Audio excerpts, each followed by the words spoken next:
Freedom! Freedom! Pakistan, go back! Freedom! Freedom! Pakistan, go back! तो हमारी side पे जो कश्मीर है वहाँ के लोग भी कहते हैं कि जी हमने तो भारत के साथ मिल जाना है क्योंकि वहाँ पर इतना कुछ हो रहा है और हमारे यहाँ तो जो रोड्स हैं वो तक सही नहीं बनी हुई। तो जम्मू और कश्मीर के मामलात को इस तरह ठीक कर लेगा तो देखते हैं। आइए तो अब कश्मीरी खुद बताएंगे कि उन्होंने आया एक्सेप्ट किया कि नहीं किया। खुद गलत किया है, सबको पता है, पूरी आवाम को पता है कि आर्मी ने गलत किया है। और अगर बलोचिस्तान अगर अपनी आज़ादी के लिए करी तो मेरा ख्याल है वो अच्छा कर रही है, अपने एंड पे वो फाइट कर रहे हैं। और की ट्वीट है जो 1-2 साल 3 साल पहले उन्होंने की, उन्होंने बोला कि हम वेट करेंगे कब पाकिस्तान के सारे जो उनसे हिंदू हैं जो वो इस्लाम में दाखिल हो जाएं। We are asking world community and United Nations to look Pakistan exploiting our natural resources, the sanctuary of the terrorist group.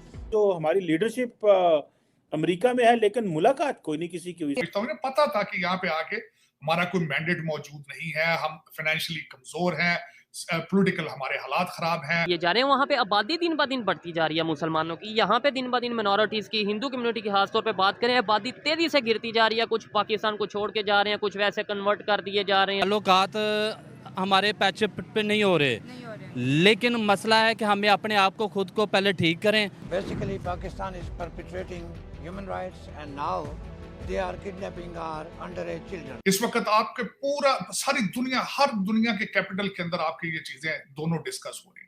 क्या आप कहना चाहेंगे इस हवाले से कि ऐसी ट्वीट करनी चाहिए थी उन्हें? मतलब ये है कि एक साइड पे हम कहते हैं कि मिनॉरिटीज़ अपना जो उनसे हम मुकम्मल राइट देते हैं, हम ये करते हैं वो करते हैं, तो उसी साइड पे प्राइम मिनिस्टर लेवल का बंदा ऐसी ट्वीट करे। Our protest is continuous in 1948 and asking Pakistan to vacate this territory because it is not for Pakistan. तो हमने दिया क्या है अपनी साइड पे कश्मीरियों को?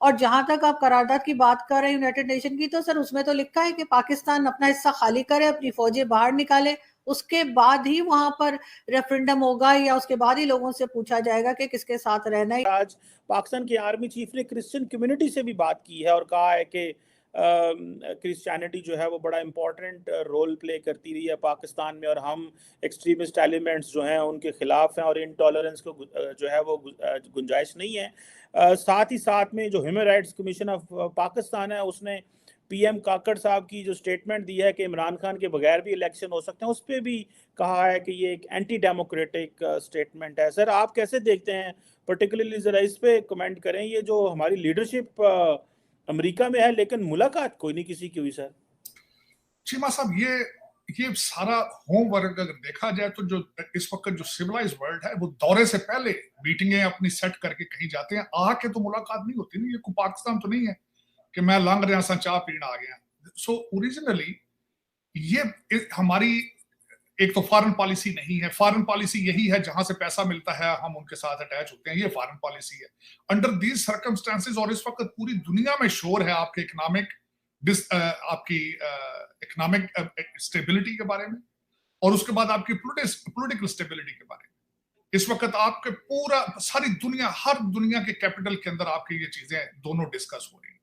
और उसके बाद एक केयर टेकर गवर्नमेंट का जिसको नॉन इलेक्टेड हो, सिर्फ सिलेक्टेड हो, और वो अगर दौरे पर आती है उसको क्यों मिला जाएगा, कौन मिलेगा उससे?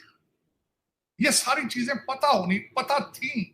इनमें जो भी आए हैं कोई बच्चा नहीं है, कोई 20 साल का जिसको पता ना हो, सारे मैच्योर लोग हैं।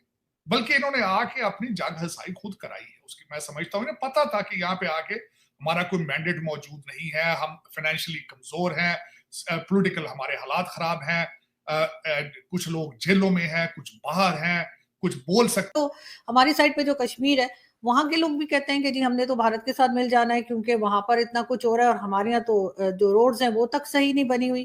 तो हमने दिया क्या है अपनी साइड पे कश्मीरियों को? और जहां तक आप करारदाद की बात कर रहे हैं यूनाइटेड नेशन की, तो सर उसमें तो लिखा है कि पाकिस्तान अपना हिस्सा खाली करे, अपनी फौजें बाहर निकाले, उसके बाद ही वहां पर रेफरेंडम होगा या उसके बाद ही लोगों से पूछा जाएगा कि किसके साथ रहना है या कहाँ जाना है। तो पाकिस्तान तो फौज ही नहीं निकालता बाहर। अच्छा, आपने दो सवाल किए, जब आपका दूसरा सवाल है उसका जवाब मैं पहले दे देता हूँ कि पाकिस्तान ने खुद क़वाम मुत्तहिदा की करारदादों पे अमल दरामद नहीं किया और वो भारत से तकाजा करता है कि प्लेबिसिट वहाँ पे करवाया जाए।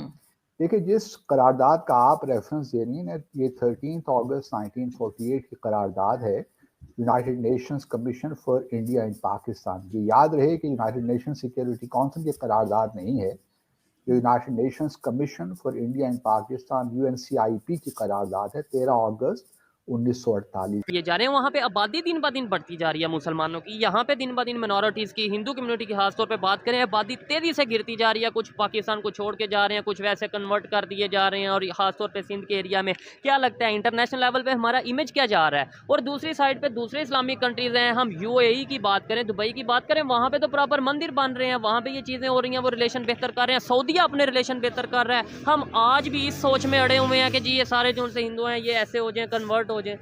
देखिए, ये मेरे ख्याल से उन्होंने ये तो असल जवाब तो वही देंगे कि उन्होंने ये स्टेटमेंट जो दिया है। लेकिन पब्लिक उन्होंने यही है कि देखें, हम पाकिस्तान में हैं, हम अपना मजहबी राइट एक्सरसाइज कर रहे हैं, तो हमें उस पर रहना चाहिए। हमें ये नहीं कहना चाहिए कि सारे शामिल हो जाएंगे। क्या सारे शामिल हो जाएंगे तो क्या मुल्क तरक्की करेगा? बात तो ये ठीक है ना। और दूसरी बात ये है कि जो हमारे अदलिया में जो लोग गैर मुस्लिम थे, या जो दूसरी पोस्ट पे गैर मुस्लिम थे, उनकी इतनी काविशें थी, तो क्या माजी में उनको उस तरह से रिकग्नाइज किया गया, उनको इस तरह से अप्रिशिएट किया गया? करना चाहिए था। और अभी भी आप देखें कि ये लोग पाकिस्तान में, जब हम वहाँ पर कोटा सिस्टम की बात करते हैं, तो अगर आप ये शुरू से ही इस तरह का कोटा सिस्टम रखते या उनको ये कहते कि जनाब आपको हम कोटा दिया गया, तो मेरे ख्याल से बदअमनी ना राइट दिए जाते, उनको बेसिक फंडामेंटल राइट्स का उनका ख्याल रखा जाता, ठीक है ना। उनको हम अछूत ना बना के रखते, उनके जो है मामला को उनको हम सिर्फ झाड़ू पकड़ा के LDA में ही ना दाखिल कराते, इंतजामिया में। सबसे पहले तो अपना होमवर्क होना चाहिए। इस वक्त सवाए आपके पास एटम बम के कोई चीज है दूसरी ऐसी जो जिसके बेस पे आप किसी को मिल सके? सिर्फ वही एक चीज है और कुछ भी नहीं। अगर देखें आप इतने करप्ट हैं, इतनी करप्शन है पाकिस्तान के अंदर आज भी, इसके बावजूद कि फौज अपनी they are trying their best, आपकी establishment they are trying their best, लेकिन इतनी करप्शन है कि आप सोच नहीं सकते। अब मैं आज आपको मिसाल दिए देना चाहता हूं। डॉलरों वालों के आपने डॉलरों की फॉरेन एक्सचेंज वालों के सामने आपने एजेंसियां बिठा दी, उनसे एस्टेब्लिशमेंट मिल रही। आज नई खबर है, सुनियारों को बुला के भी, सोने वालों को भी बुला के एस्टेब्लिशमेंट मिल रही। और ये इसको मैं बल्कि ये कहूंगा, ये डंडे के साथ आप चीजें ठीक कर रहे हैं, लेकिन डंडे के साथ चीजें ठीक नहीं होती। वो लोग थोड़े अरसे के लिए अंडरग्राउंड हो जाते हैं, वेट करते हैं, फिर दोबारा खुल जाता है। ये पहली दफा तो नहीं हो रहा ना। ये परमानेंट बेसिस के ऊपर आपको इसके ऊपर कानून साजी करनी पड़ेगी। आपको परमानेंट बेसिस पे सीरियस रहना पड़ेगा कुछ अरसे के लिए। और उसमें जिस तरह आपने फरमाया, इन सर्कमस्टांसेस में मेरे ख्याल में इतना एक्सपेक्ट ही नहीं करना चाहिए था। पता नहीं क्यों एक्सपेक्ट करके ये आए हैं यहाँ पे। हम आएंगे तो इस्लामिक उम्मा को हम लीड करेंगे, तो हम ये करेंगे, तो वो करेंगे। इस वक्त वो हालात पाकिस्तान उन सर्कमस्टांसेस में नहीं है।